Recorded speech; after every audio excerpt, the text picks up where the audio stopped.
Akbar Shahzada! Akbar Shahzada! A cry comes out from the messenger. What is it? Akbar interrogates. The messenger stops for a while to catch his breath. Akbar Shahzada, Humayun Badshah is dead. He slipped off the library stairs. Akbar takes some time to understand the gravity of the situation. He is only barely a teenager. Bairam Khan, Akbar's future minister, comes up with a solution. Now we have only one option: crown Akbar as the Mughal emperor.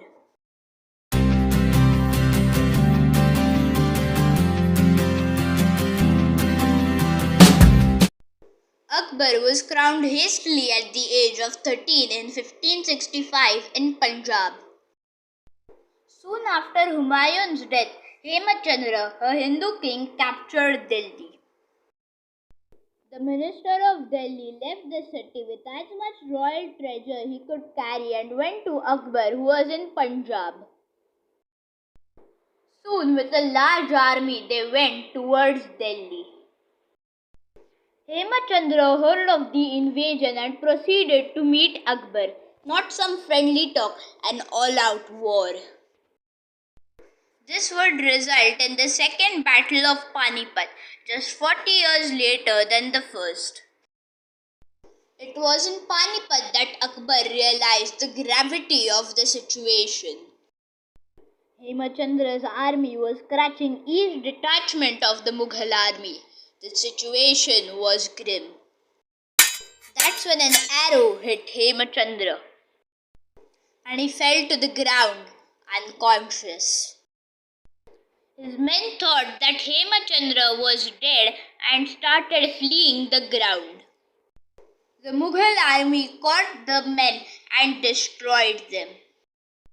He then took control of Hemachandra's body and went towards Delhi, claiming it.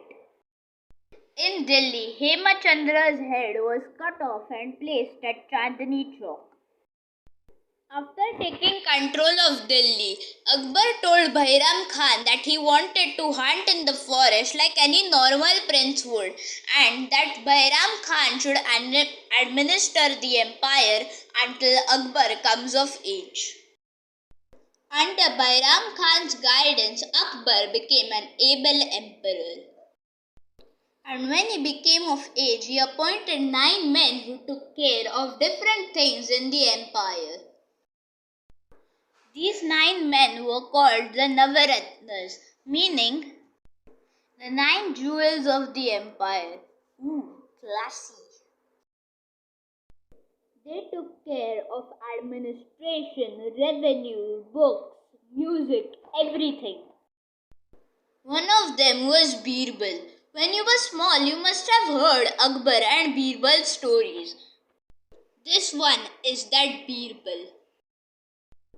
Now, with the Navaratnas and a strong army at his side, he was indestructible.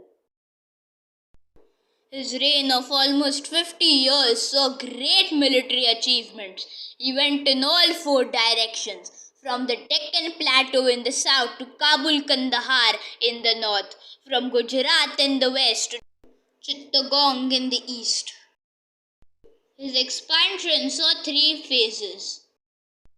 One was from 1565 to 1570. He first defeated the Pathans in the Gangetic Valley. After getting hold of the Gangetic Valley, he took control of Mewar while battling his half-brother in Kabul Kandahar. Then he annexed Gujarat.